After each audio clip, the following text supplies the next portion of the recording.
ভোটের দিন চরম বিশৃঙ্খলা আর অশান্তির গ্রাসে পূর্ব বর্ধমানের জামালপুর বিধানসভা কেন্দ্র। অভিযোগের তীর সরাসরি কেন্দ্রীয় বাহিনীর দিকে। সাধারণ ভোটারদের ভোটদানে বাধা দেওয়া থেকে শুরু করে ভোটার তালিকা ছিঁড়ে ফেলা, একের পর এক বিস্ফোরক অভিযোগে আজ দিনভর তপ্ত থাকল জামালপুর। বিশেষ করে 188 এবং 189 নম্বর বুথকে কেন্দ্র করে পরিস্থিতি কার্যত নিয়ন্ত্রণের বাইরে চলে যায়। স্থানীয় বাসিন্দাদের দাবি, বুধবার সকালে গণতান্ত্রিক অধিকার প্রয়োগ করতে বুথে গেলে তাদের উপর অতর্কিত হামলা চালায় কেন্দ্রীয় বাহিনীর জওয়ানরা। ভোটারদের অভিযোগ, তাদের হাতে থাকা ভোটের স্লিপ কেড়ে নিয়ে ছিঁড়ে ফেলা হয়েছে। এমনকি বুথ চত্বরে থাকা ভোটার তালিকাও তছনছ করে দেওয়া হয়েছে বলে দাবি উঠেছে। এখানেই শেষ নয়, লাইনে দাঁড়ানো ভোটারদের উপর লাঠিচার্জ এবং শারীরিক নিগ্রহের ঘটনাও সামনে এসেছে।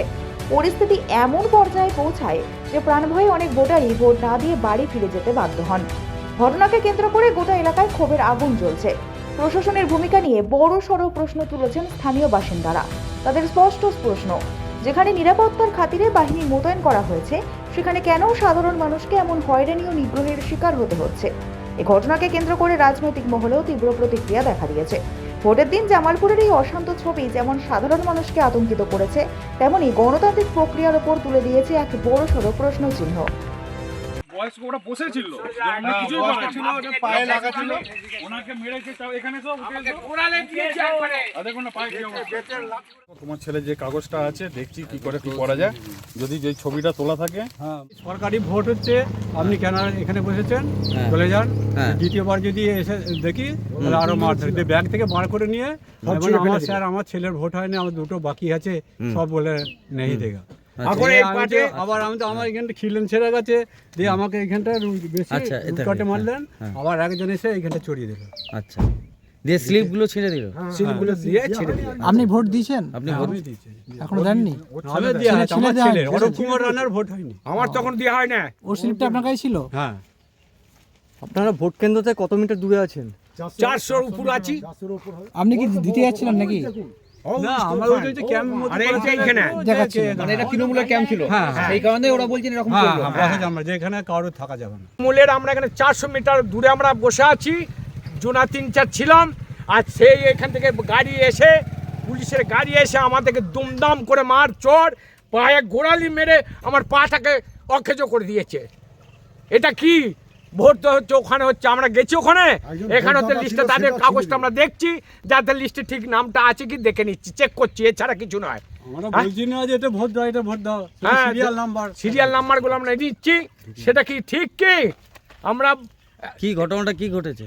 আমরা এখানে যে এটা একটা ক্যাম্পের মধ্যে আমরা ওই 2-3-4 জন ছিলাম। কিসের ক্যাম্প করেছে? এই তৃণমূলের তরফ থেকে এইবার তৃণমূলের তরফ থেকে যে ভোটার লিস্টগুলো আসছে, সেটা আমরা সিরিয়ালটা দেখে নিচ্ছি, নাম্বারটা, সেই নাম্বারটা দেখে আমরা বলছি যা ভোট দিকে যাবো।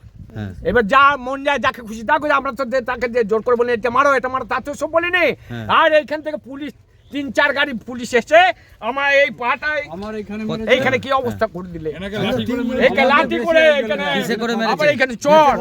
কারা মেরেছে? পুলিশ। হ্যাঁ, মিলিটারি পুলিশ। আচ্ছা, তারা কি এসে কি ভেবেছে?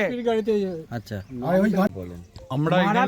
আমরা এখানে 3 জন, আমার কাকারা বসেছিল এখানে, আমি বসে দাঁড়িয়েছিলাম ওইখানটা।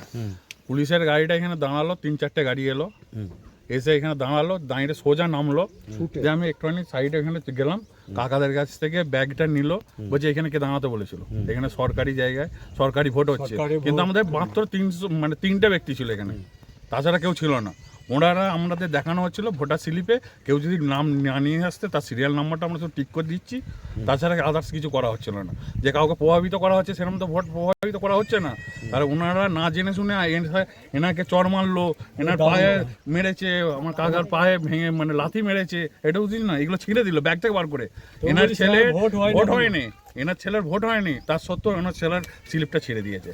এবার ওনাকে তো আবার জেরক্স করতে হবে বা আদার্স ব্যবস্থা নিতে হবে, এটা তো উচিত নয়। সিআরপিএফ বলে, তৃণমূল বলে নিশ্চিত, তাছাড়া এটা নয়।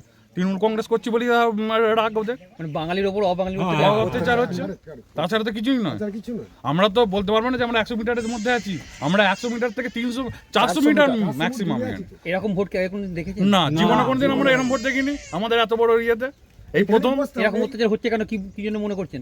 এটা হচ্ছে একটাই কারণ, এইখানে মানে কি বলবো, এটা তো বলার বাকি নাই। জিতবো বিজেপি না, ওকে গালে মেরেছে ওনাকে। আপনি কি বলুন? কাগজগুলো ছেড়ে ফেলে দিয়েছে।